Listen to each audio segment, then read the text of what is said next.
Hi.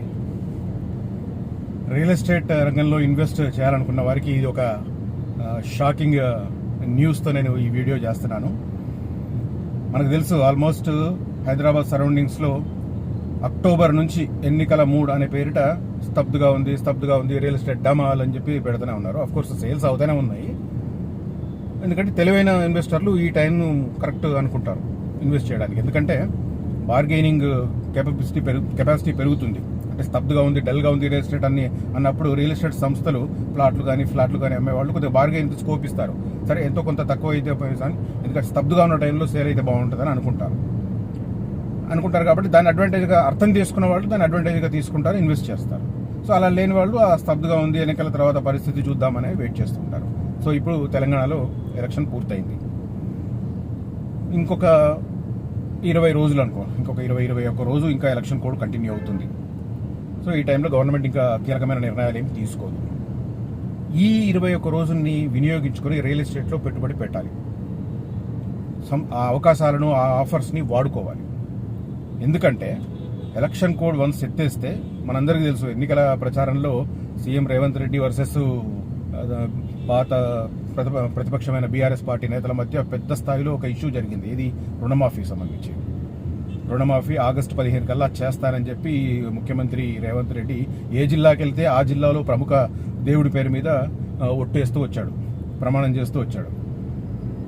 So అట్లా August 15 కల్లా ఖచ్చితంగా ఆయనకి ఇజ్జత్కా సవాల్ రుణమాఫీ చేయాలి. మరి రుణమాఫీ చేయాలంటే ఎన్ని వేల కోట్లు కావాలి? దానికి రకరకాల ఒక్కొక్క పార్టీ ఒక్కొక్కటి చెప్తుంది. కానీ సీఎం నోటి నుంచి వచ్చిన మాట అయితే 40,000 కోట్లు కావాలి. ఒక్కసారి రుణమాఫీ చేయాలి 2 లక్షల వరకు ఒక్కొక్క రైతుకు. అంటే సో 40,000 కోట్లు ఎక్కడి నుంచి తీసుకొస్తారు ఒకే దఫాగా? ప్రభుత్వ పరిస్థితి ఎట్లాగో బాగాలేదు, మనందరికీ తెలిసిన విషయం. డిసెంబర్ 7న ప్రభుత్వం ఏర్పడి నుంచి మొన్న లోక్సభ ఎన్నికల షెడ్యూల్ వెలువడే వరకే ఆల్మోస్ట్ 28,000 కోట్ల రూపాయలు కొత్త అప్పు తీసుకొచ్చింది ఈ రేవంత్ ప్రభుత్వం అని చెప్పి చాలా మంది కామెంట్లు చేస్తున్నారు. సో సబ్జెక్ట్ టు కరెక్షన్ అది. ఎందుకంటే స్పష్టమైన గణాంకాలు ప్రభుత్వం దగ్గరే ఉంటాయి, ఆర్థిక మంత్రి దగ్గరే ఉంటాయి, బట్టి విక్రమార్క దగ్గర. సో అది పక్కన పెడితే, సో 40,000 కోట్లు ఒకేసారి తీసుకురావాలంటే రేవంత్ రెడ్డి ముందున్న ఆప్షన్స్ ఏమిటి? అయితే కొత్త అప్పులు తీసుకురావాలంటే కేంద్ర ప్రభుత్వం సహకరించాలి. ఎందుకంటే దానికి FRBM నిబంధనలు ఉంటాయి, ఇంత పర్సెంటేజ్ తీసుకోవాల్సి ఉంటుంది. సో అది అంత ఈజీ కాదు. ఇక మిగిలిన ఆప్షన్ ఏంటి?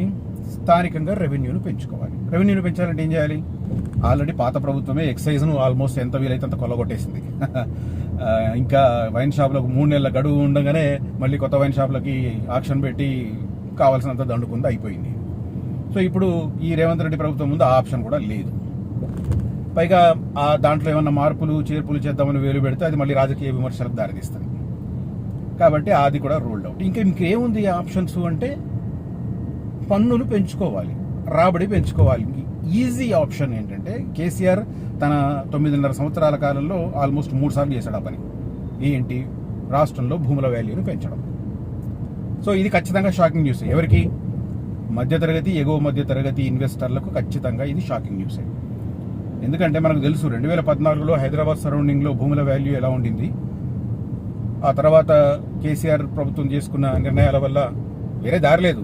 ఎందుకంటే ప్రాజెక్టులు నార్మల్గా ఖర్చు పెట్టాలని ప్లాన్ చేశారు కాబట్టి రెవెన్యూ పెంచుకోవాలి. రెవెన్యూ పెంచుకోవడానికి మార్గం ఏంటంటే భూముల వాల్యూ పెంచితే మనకు రిజిస్ట్రేషన్ వాల్యూస్ పెరుగుతాయి, దానికి అనుగుణంగా పర్సెంటేజ్ కూడా పెరుగుతుంది. 2014లో నాకు తెలిసి 4.5% ఉండేది ఇది భూముల వాల్యూ పైన రిజిస్ట్రేషన్ ఛార్జీలు. కేసీఆర్ దాన్ని 7.5% చేశాడు. అంటే రెండు ఇక్కడ, ఒకటి భూముల వాల్యూ పెంచారు, ఆ తర్వాత రిజిస్ట్రేషన్ ట్యాక్స్ను కూడా పెంచారు. ఇది సైలెంట్గా దెబ్బ జనాలకి, కానీ జనాలు దాన్ని పట్టించుకోలేదు ఎక్కువ. లేకపోతే 4.5% ఎక్కడ, 7.5% ఎక్కడ? 1 కోటి రూపాయలు పెట్టి ఒకడు ఫ్లాట్ తీసుకుంటే 7.5 లక్షలు గవర్నమెంట్కి కట్టాలి. దారుణం కదా అది. సో అట్లా ఉండింది అప్పుడు. సో ఇప్పుడు రేవంత్ రెడ్డి ప్రభుత్వం ముందున్న ఆప్షన్, ఏకైక ఆప్షన్ 40,000 కోట్లు తీసుకోవాలంటే ఖచ్చితంగా భూముల వాల్యూ పెంచాల్సిందే. ఆల్రెడీ దానికి సంబంధించిన ఎక్సర్సైజ్ షెడ్యూల్ అనౌన్స్మెంట్ ముందే జరిగింది.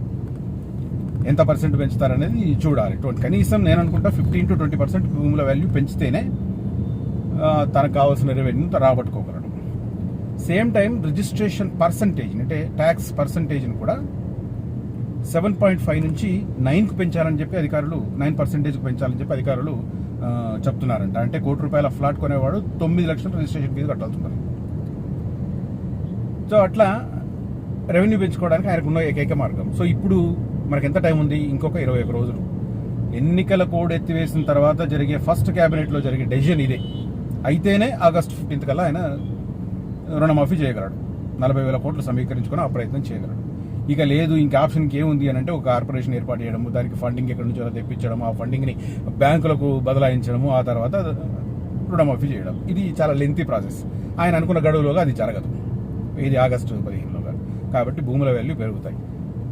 అందుకే నేను చెప్పేది ఏంటంటే అడ్వైజర్గా జూన్ 8వ తేదీన ఎన్నికల కోడ్ ఎత్తేసేలోగా ఉన్న టైంని వాడుకొని ఇన్వెస్ట్ చేసి, మీరు ఎక్కడ ఇన్వెస్ట్ చేసినా కూడా సంబంధిత సంస్థతో బార్గెయిన్ చేసుకొని ఇన్వెస్ట్ చేయడం అయితే ఉత్తమం. తర్వాత సింపుల్గా 2-3 నెలల్లోనే మీకు గవర్నమెంట్ కనుక ఒక 20% పెంచింది అనుకోండి, మీ ఇన్వెస్ట్మెంట్ ఆల్మోస్ట్ పెరిగినట్టే కదా. మీరు 10 లక్షలు పెట్టి ఒక ప్లాట్ తీసుకున్నా, ఆ ఏరియాలో 20% పెరిగిందంటే దానికి ఇమ్మీడియట్గా 12 lakhs దాని వర్త్ అయినట్టే. సో అది మంచి ఇన్వెస్ట్మెంట్ కిందనే అవుతుంది. ఇది అన్నింటికీ వర్తిస్తుంది. కాబట్టి ఈ టైంని యూజ్ చేసుకొని ఇన్వెస్ట్ చేయడం అని చెప్పి నా వెల్త్ అడ్వైజర్గా నా సలహా. హోప్ మై లాజిక్ మీకు నచ్చితే ఈ వీడియోని లైక్ చేయండి, నా ఛానల్ని సబ్స్క్రైబ్ చేయండి. Thank you so much.